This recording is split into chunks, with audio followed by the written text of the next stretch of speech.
जय श्री गणेश, जय श्री हरि। गृहिणी चैनल में आप सबका बहुत बहुत स्वागत है। आजकल हम लोग बद्रीनाथ की कथाओं का श्रवण कर रहे हैं, जो कि 4 धामों में से एक है। यहाँ श्री हरि की पूजा नर नारायण रूप में की जाती है। आज इसी से संबंधित हम लोग 10 रोचक कथाओं बातों का श्रवण करेंगे। उत्तराखंड को देवभूमि यूं ही नहीं कहा जाता है। यहाँ हमेशा से ही देवी देवताओं की सत्ता चलती रही है। यहाँ स्थित चारों धामों की कई ऐसी रोचक बातें जो आपको सोचने पर मजबूर कर देगी। आपको पता है कि बद्रीनाथ धाम की मूर्ति किस तरह से स्थापित हुई थी और उसकी पूजा किस तरह से की जाती है? तो चलिए हम आपको विश्व विख्यात तीर्थ स्थल बद्रीनाथ धाम के बारे में कुछ ऐसी रोचक बातों की जानकारी देते हैं।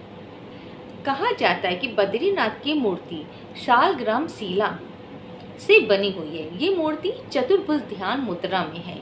सिद्ध ऋषि मुनि इसके प्रधान अर्चक थे। शंकराचार्य की प्रचार यात्रा के समय बौद्ध तिब्बत भागते हुए मूर्ति को अलकनंदा में फेंक गए। तब शंकराचार्य ने अलकनंदा से पुनः बाहर निकाल के इसकी स्थापना की। इसके बाद मूर्ति पुनः स्थानांतरित हो गई और तीसरी बार तप्त कुंड से निकाल के रामानुजाचार्य जी ने इसकी स्थापना की। बद्रीनाथ उत्तर दिशा में हिमालय की उपत्यका में अवस्थित हिंदुओं का मुख्य यात्रा धाम माना जाता है। मंदिर में नर नारायण विग्रह की पूजा होती है और अखंड दीप जलता है, जो कि अचल ज्ञान ज्योति का प्रतीक है। आपको जानकर हैरानी होगी कि बद्रीनाथ के जब कपाट खोले जाते हैं तब ये दिया जलता हुआ मिलता है। बद्रीनाथ के दिन उस दिन रावल साड़ी पहन के पार्वती का श्रृंगार करके ही गर्भगृह में प्रवेश करते हैं। इसके बाद पूजा अर्चना होती है और तभी कपाट खोले जाते हैं। इस मान्यता की वजह से ही पहाड़ में रावण को लोग भगवान की तरह पूजते हैं। वे उन्हें पार्वती का रूप भी मानते हैं। पहाड़ में जो लोग रावण को नहीं पूजते हैं उन्हें अच्छा नहीं माना जाता है। इसलिए बद्रीनाथ के 2 और नाम दिए गए, बद्रीनाथ और बद्री विशाल। जानकारों के मुताबिक बद्रीनाथ क्षेत्र में बद्री बेर के जंगल थे, इसलिए इस क्षेत्र में स्थित विष्णु के विग्रह को बद्रीनाथ की संज्ञा प्राप्त।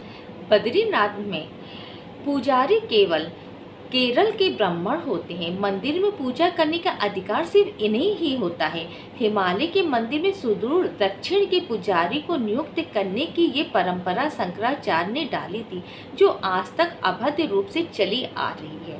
केरल के ननबुदरी पात्र ब्राह्मणों में से रावल का चयन बद्रीनाथ मंदिर समिति ही करती है। इनकी न्यूनतम योग्यता ये है कि इन्हें वहाँ के वेद वेदांग विद्यालय का और स्नातक और कम से कम शास्त्री की उपाधि होने के साथ ब्रह्मचारी भी होना चाहिए।